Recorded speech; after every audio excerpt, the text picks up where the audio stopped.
Il est 20h30, ravi de vous accueillir pour votre nouveau rendez-vous du vendredi soir à 20h30, le 90 minutes pour revenir ensemble sur les informations de la journée avec mes consultants, nos équipes et également mes invités. Deux grands titres au programme ce soir. L'homme soupçonné d'avoir tué son ex-femme hier en pleine rue est en garde à vue à Chambéry en Savoie, âgé de 61 ans. Il a notamment été condamné en 2020 à une amende pour non-respect d'une ordonnance de protection. Une question qui reste posée ce soir, ce 76e homicide de l'année aurait-il pu être évité?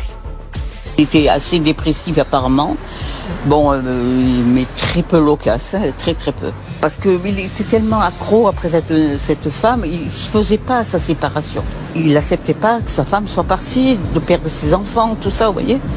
Je pense que ça a été un gros chamboulement dans sa famille, dans lui-même, quoi. Il était en détention provisoire depuis 40 jours. C'est ce policier marseillais, auteur présumé du tir de LBD, qui a gravement blessé un homme de 22 ans en marge des émeutes à Marseille. C'était au mois de juillet. Eddy, c'est le nom du blessé. Il se dit consterné. Eddy a un sentiment d'injustice extrême. Il a été blessé dans sa chair, très gravement. Il a l'impression qu'il y a, de la part des juges, pas une complaisance, mais un manque de prise en compte de la gravité des faits. Le 90 minutes. Ronald Guintrange.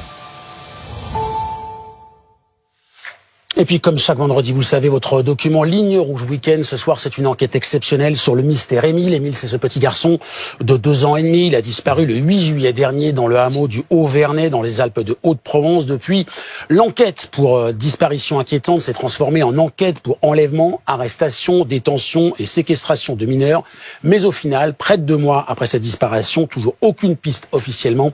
Document exceptionnel à 20h50. Mais avant cela, je vous le disais, on va s'attarder sur cette traque qui aura donc finalement duré 24 heures. L'homme soupçonné d'avoir tué son ex-femme en pleine rue hier en Savoie a été interpellé ce matin. Il a été immédiatement placé en garde à vue au commissariat de Chambéry. Les précisions de l'envoyé spécial de BFM TV, c'est Yajus Freddy.